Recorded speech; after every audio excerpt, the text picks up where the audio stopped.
여러분 안녕하십니까. 저는 주간 독백 특별편의 일일 사회를 맡은 오세혁입니다. 반갑습니다. 김주현 기자님이시고요. 예.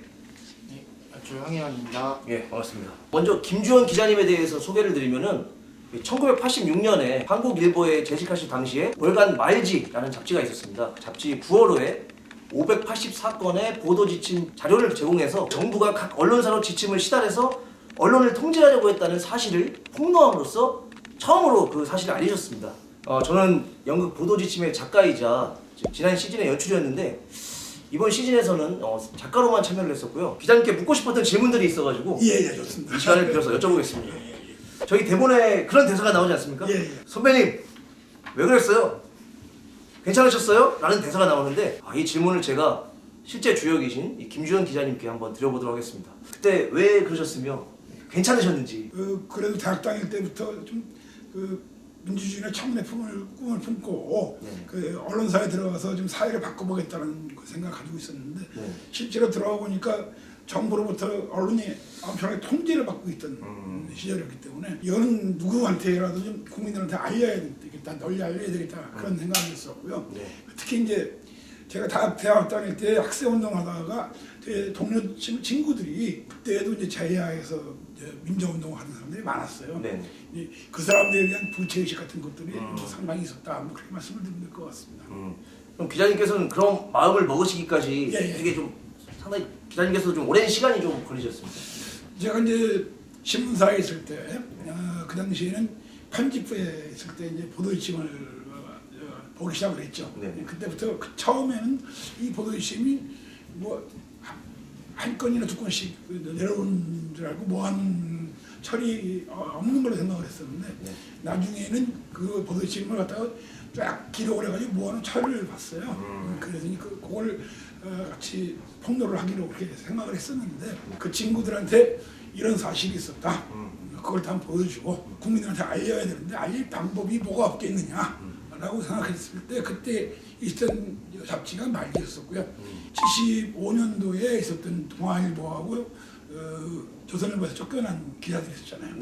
그 기자들하고 그리고 80년 전두환 정권이 집권을 할 때 그때 언론 통폐합을 했었는데 그때도 또 한 1000명 가까이 되는 기자들이 쫓겨났거든요.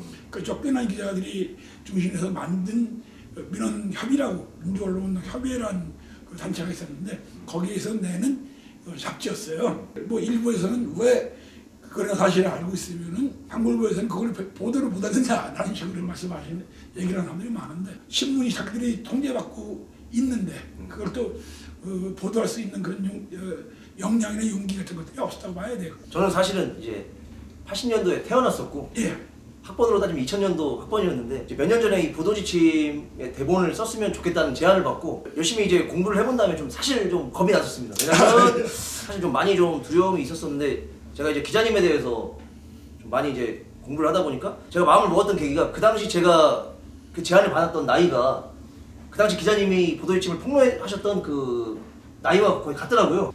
어떤 분은 이 나이에 이 사건의 중심에 계셨는데 나는 그 나이에 이걸 쓰는 것도 못한다면 좀 평생 부끄러울 것 같다는 생각이 들어가지고 마음을 먹게 되었었고요. 연출께서 이번에 보도지침을 맡으면서 만약에 또 역사의 가정법을 적용하는 거는 좀 그렇지만 연출님께서 만약에 그 당시 이제 김주현 기자님이었다면 또 어떤 마음을 갖거나 어떤 행동을 했었는지 뭐 그런 거에 대해서 한번 좀 질문을 좀 드려도 될까요? 지금 계속 기자님 말씀하신 것도 그렇고 여러 매체에서 사실 이런 사건들을 볼 때마다 비슷한 생각을 했던 것 같아요.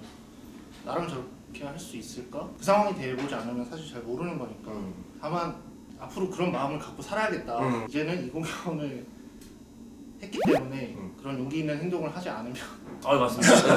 그럼 혹시 기자님 그 공연 보시면서 딱 어떤 장면을 보시면서 저 장면은 내가 예전에 그런 장면이 뭐 떠오르는데 뭐 그런 혹시 실제로 그런 게 있어요? 첫 번째 장면이 성고문 사건 얘기가 나오죠. 성무욕 사건 없었다 여기 뭐 써있지만 특히 뭐가 있었냐면은 운동권 학생들은 성을 혁명 도구화한다. 뭐 그런 식으로 공안당국에 발표를 했는데 공안당국이 그 발표한 내용을 신문 제목으로 써라 라는 얘기가 나왔어요. 그래서 그 당시에 신문들을 찾아보시면은 그 웃는 학생은 성을 혁명 도구한다라는 식의 그런 제목이 들어가 있어요. 또 한 부분은 그 우리 작가님이 그 쓰셨을 때 적반하장이라는 얘기 있었죠. 네. 우리 재판 과정에서는 인권 변호사님들이 상당히 많이 네. 참여를 하셨는데 지금까지도 아직 살아계신 중에서 우리 한승원 변호사님이 계신데 한승원 변호사님이 재판 과정에서 하지 마시면 하나 지금도 아직까지 생생하게 떠오르고 있습니다. 그 부분이 뭐냐면 불을 낸 자가 불을 끌려고 하는 사람들을 갖다 고발한 사건이다. 불을 낸 사람을 고발하는 것이 아니라 불을 끌려고 하는 사람들, 소방수들을 고발한 그 사건이다. 그 두 가지가 아주 깊게 인상하고 남는 부분입니다. 이번에 연출하시면서 특별히 이제 뭐 예를 들어서 좀 깊이 좀 생각을 하셨다거나 아니면 좀 더 섬세하게 다루셨던 그런 장면이나 이런 것들이 있다면은 그런 얘기도 좀 잠깐 한번 들어보고 싶습니다. 초반 법정 씬을 좀 말씀을 네. 드려야 될 것 같은데 네. 웃기게 만들고 싶다는 생각을 했었던 것 같아요. 그 이유 중에 하나는 불과 9년 전에 국가보안법 재판이 있었는데 그때 재판이 되게 우스웠거든요. 그러니까 뭐 트위터에 뭐 장군님 빼빼로 사주세요. 맞아요. 네. 뭐 이런 거를 썼는데 이제 잡혀간 거예요. 아무래도 그게 무리한 기소다 보니까 방청객들도 이제 검사가 공소 사실을 얘기를 하거나 이러이러해서 저 사람 유죄다라고 얘기할 때 당연히 방청객들은 웃을 수밖에 없고 지금 기자님도 계시고 사건 당사자들이 많이 생존해 계신 상황에서 이렇게 말씀드리는 게 좀 조심스럽기는 하지만 사실 그 재판도 국가가 자기가 좀 우스운 실패한 코미디 쇼라는 생각이 들었던 것 같아요. 이 상황 자체가 좀 우스꽝스러워 보였으면 좋겠다라는 생각을 많이 했던 것 같습니다. 예. 저도 이번에 첫 공연을 이제 관객으로 보면서 정말 좋았던 게 뭐냐면 그러니까 제가 연출을 했을 때는 저의 전략이 재판을 시작할 때는 조금 이제 무겁게 시작을 해서 과거로 들어갈수록 조금씩 이제 재밌고 가볍게 가서 그렇게 가야 되겠다는 생각을 했는데 연출은 과감하게 아예 재판 자체를 코미디로 시작을 하고 오히려 과거로 들어갔을 때 점점 이제 무게감과 진지하게 다가가는 그것들이 저한테는 되게 훨씬 더 와닿았던 것 같아요. 황희원 연출님도 말씀하셨지만 저희들 같은 경우는 이제 이 보도지침이라는 공연을 하고 나서는 이제 어떤 일들이 생길 때마다 이제 보도지침 연극을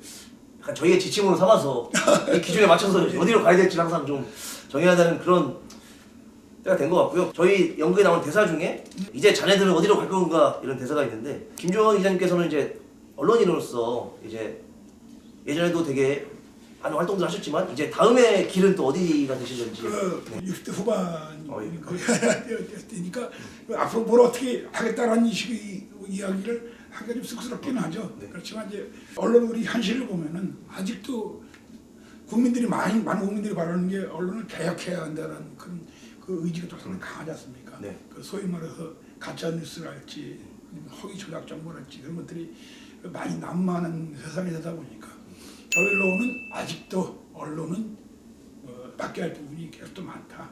과거에는 언론 통제에 대해서 언론 자유를 얘기를 했지만 이제는 민주 언론이라는 것이 어떤 방향으로 가야 될지 그러니까 언론도 권력화됐으니까 어떤 의미에서는 언론도 개혁 대상이 됐다라는 그런 생각도 함께 가야 되고 언론이 또 제자리를 잡기 위해서는 우리 국민들이 언론 개혁에 나서야지만 언론이 좀 신뢰받는 국민으로서 신뢰를 받을 수 있는 민주 언론으로 다시 태어나지 않겠는가라는 그리고 또 그 염원을 향해서 앞으로도 저는 뭐 계속 그런 쪽으로 할 생각을 가지고 있습니다.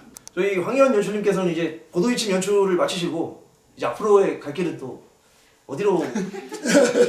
이제 기자님 말씀하신 거랑 좀 비슷한 것 같아요. 이번 작업을 하면서 어떤 공연, 연극이라는 매체의 사회적 책임에 대해서 조금 여러 가지 각도로 좀 생각을 해봤던 것 같습니다. 뭐 그거에 대해서 그려내는 방법은 여러 가지가 있겠지만 어쨌든 작업자로서 조금 더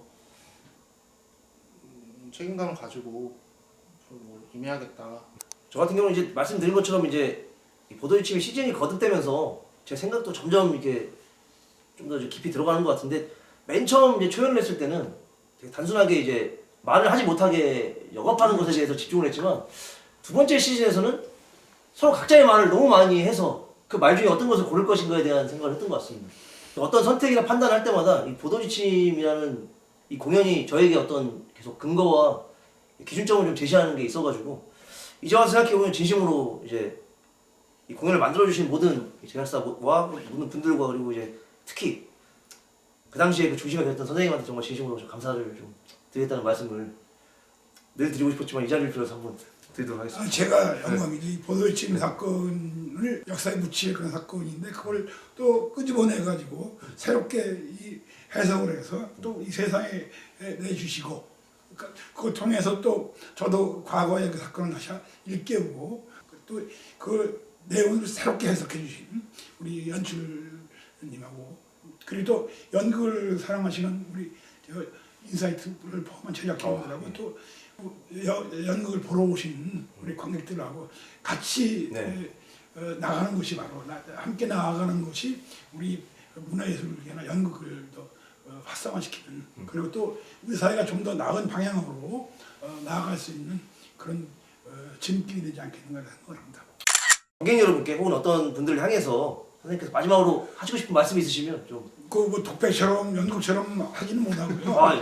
우리 언론이 진정한 우리 국민의 사랑을 받고 믿음을 주는 그런 언론으로 다시 거듭날 수 있는 그런 계기가 이 보도의식 연극이 마련해줬으면 좋겠습니다. 항상 이 연극은 시대를 반영을 해야 되지만 시대가 되게 좋게 거듭나서 언젠가는 이 연극이 정말 연극으로 보여줄 수 있는 그런 시대가 오기를 바라면서 주간 독백 여기서 마치도록 하겠습니다.